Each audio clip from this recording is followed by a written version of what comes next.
Some guys just want to be the villain. Bill Laimbeer made a career out of being the villain. Kevin Garnett and Rasheed Wallace spent their entire careers terrorizing the NBA, and they loved it. Dennis Rodman's sole mission was to pester the other team into submission. Latrell Sprewell choked out his own coach. For better or for worse, the NBA needs a villain, someone we can all rally together and root against. And right now, that villain is Dillon Brooks.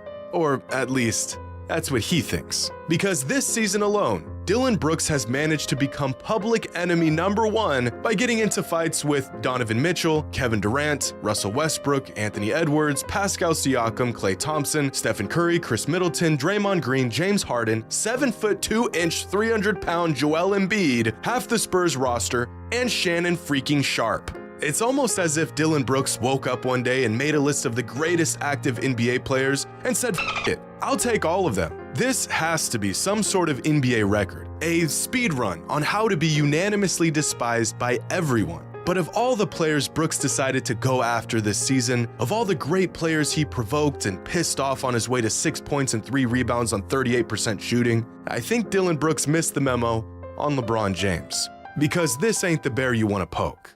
See, in the NBA, there is a fragile balance between how good a player is and the acceptable amount of annoyance they are granted. Shout out to June Lee from ESPN for this concept because it explains this duality perfectly. Now, the better a player is, the more annoying he's allowed to be. For example, Joel Embiid is fairly annoying, but he's really good, so he's way above the threshold. Giannis isn't really annoying at all, and he's the best player in the league, so he's about as far above the threshold as you can get. Right next to Nikola Jokic. And most elite players around the league fall somewhere in this region. Guys like LeBron, Steph, Lillard, Tatum, Butler, really good, and just annoying enough to make it fun. But this is a delicate thing to maintain. Because when you're good enough, you can be about as annoying as you want to be, until you're not good enough and become unanimously insufferable. Ben Simmons is the poster child for this phenomenon, but Draymond Green and Chris Paul have also fallen victim to this as well. Really annoying and slowly declining in ability as the years go along. Now, some players have actually had an opposite trajectory. Not that good and extremely annoying early on in their career, but as their game improved, their antics have decreased. The redemption arc. You love to see it. But some players have taken it upon themselves to be as annoying as humanly possible while refusing to hold up their end of the bargain. Instigators who have absolutely no reason to be the way they are. Players like Pat Bev, Marcus Morris, Tristan Thompson, and even going back in time, there's been some absolute villains throughout NBA history. And yet, somehow, Dillon Brooks has found a way to be worse than all of them. Never before have I seen a player who is as unanimously disliked as Dillon Brooks is. And of all the things the game has to offer, of all the ways he can make a difference and contribute to his team, poking the bear is his specialty.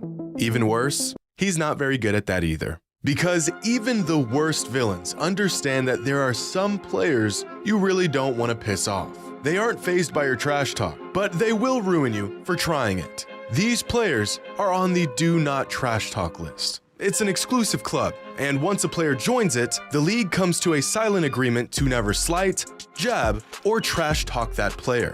Now, any player can break this agreement if they so choose, but not without severe consequence. Larry Bird would often get challengers brave enough to trash talk him, and the result was always the same: humiliation and regret. Michael Jordan established his position on the Do Not Trash Talk list early on in his career, but that didn't stop the occasional lunatic from stepping out of line and testing him. Unfortunately for them, Michael had an unhealthy relationship with squashing marginal NBA talent into irrelevance. The result of this was always a career night for Jordan and a downward spiral of shame for the opposition.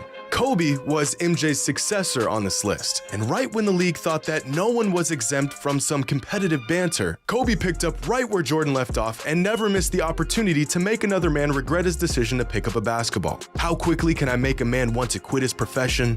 Well, let's find out. If you trash talk the players on this list, they won't just give it right back to you. They become obsessive, driven to make sure that you become acutely aware of the fact that you are inferior. It's Psychotic, really. And among active players, LeBron is the natural successor to Kobe in this regard. Time and time again, over the course of LeBron's career, players have attempted to trash talk him, to get the best of him. And time again, LeBron is given no choice but to remind them exactly why that's the worst decision they've ever made on a basketball court. But unlike his predecessors, there's one thing missing about LeBron and his presence on the court: fear. It's been said by countless players across generations that opposing players feared the likes of Bird and Mike and Kobe, but despite being the most daunting force of his generation, LeBron James isn't necessarily feared. At least that's what some players say. This idea that as great as LeBron is, he isn't the killer that those players were. Which is weird because I've watched LeBron's entire career and I vividly remember this, and this, and this, oh, and this, and every other player who stepped out of line getting walked like a dog by LeBron James. Now, most players across the league know that this line of thinking, that LeBron isn't feared, is absolute horseshit. Dillon Brooks is not one of those players. And so, in an attempt to find some sort of value to his team, Dillon Brooks begins his campaign to annoy the hell out of LeBron, disrespecting him in the middle of games, calling him out in interviews, saying he's old, he's washed up. LeBron hadn't earned Dillon's respect yet. Despite Brooks' 5-14 career record against LeBron and the atrocious gap in head-to-head performances, Dillon Brooks was incessant, determined. It got so bad that even Skip Bayless, the LeBron hater, wanted LeBron to shut the kid up. I seethe over this to the point that I want LeBron to destroy this man. Because and for you to say that, that's saying something. It's so out of bounds what he did.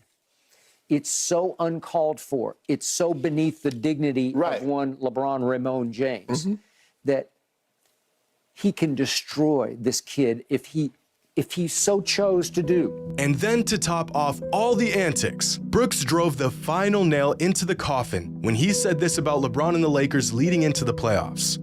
But I wouldn't mind playing LeBron in a 7-game series. The legacy's there. First time back in the playoffs, knock them out right away in the first round. And that was it. Unbeknownst to him, Dillon Brooks had just ended the Grizzlies season. The playoffs hadn't even began, and yet the outcome was already determined. The kid flew too close to the sun, and his fate was sealed. That guy, LeBron James, set the tone and tenor of this game early. 8 quick points on his way to 25, 9 rebounds, and 5 D's. Okay, so the Lakers get out to a 2-1 lead in the series. That's not the end of the world. You can still come back from that. The Los Angeles Lakers have the Grizzlies on the brink of elimination. Dillon Brooks picks up James. He wanted James. He gets him.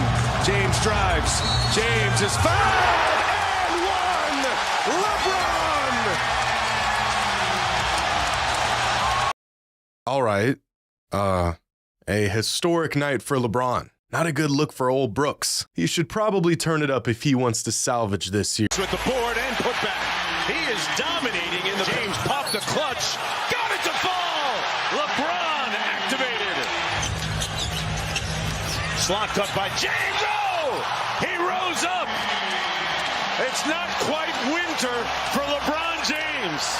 The Los Angeles Lakers will advance by virtue of a 125-85 win. You know, I poke bears.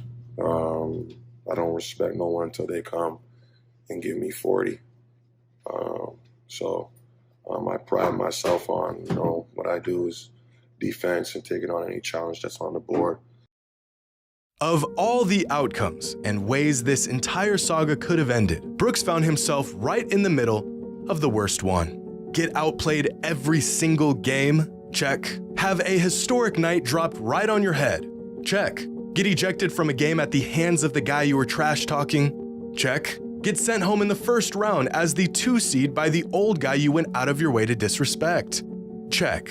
Must we not forget, this is what Brooks wanted, and it's what he got. But you want to know what's worse than an obscure NBA player trying to be the villain? An obscure NBA player trying to be the villain, but after seeing the mess he's made, decides halfway through a playoff series that he doesn't want to be the villain anymore. Because after getting ejected from Game 3, Dillon Brooks had the audacity to say that we, the fans, are making him out to be the villain. Media making me a villain, the fans making me a villain, and then that just creates a whole different persona on me. So now you think I intended to hit LeBron James in the nose. That's right. It's our fault. It couldn't be the season-long pest crusade he went on or the direct trash talk he was doing all season. It's just merely our perception on it. But wait, there's more. Because after LeBron went for a historic 20-20 in Game 4 and laid the dagger right on Brooks, the man refused to talk to the media and avoided all questions and interviews after the game. How ironic. You mean this guy doesn't want to do a post-game interview? But at the end of the day, you take your L and you move on. Dillon Brooks, like countless players before him, learned the hard way that he just isn't that guy. I mean, how much worse could this possibly get? According to a new report from Shams of The Athletic, the Grizzlies told soon-to-be free agent Dillon Brooks he's not coming back to the team, quote, under any circumstances. Woo. I take that back. This is literally the worst case of mess around and find out I've ever seen in my life. Now, I've seen players get humiliated, sent home, benched for talking too much. But in all my days, I have never seen a player, a starter in the NBA, get released because he was talking too much trash. Even his own team said, "All right, buddy, that's enough out of you." And it's not like Brooks was a bad player, mediocre for sure, but for the Grizzlies to go to this extent to make sure that he never cost them another playoff series again is actually insane. Here's the thing. If you are going to be the bad guy, a pest, the villain, you have to embrace it, and you have to accept what comes with it. Patrick Beverley is about as unapologetic as one man can be. He's insufferable, and he'd have it no other way. Draymond Green is a jerk, an instigator, and he knows it. Trae Young loves being the villain. Dillon Brooks does not. Because as a wise man once said, everybody acting tough when they're up. Now that LeBron is older, he's slowed down, he gets injured more often, can't jump as high or run as fast, some players are beginning to think that LeBron is no longer on the do not trash talk list, that the door has opened back up and they can talk smack without consequence. But even in his ancient age, 20 years of mileage, and apparently not being one of the most feared players in the NBA, LeBron still managed to teach Brooks a lesson he'll never forget. Some bears just ain't worth poking. Hope you all enjoyed. And as always, until next time.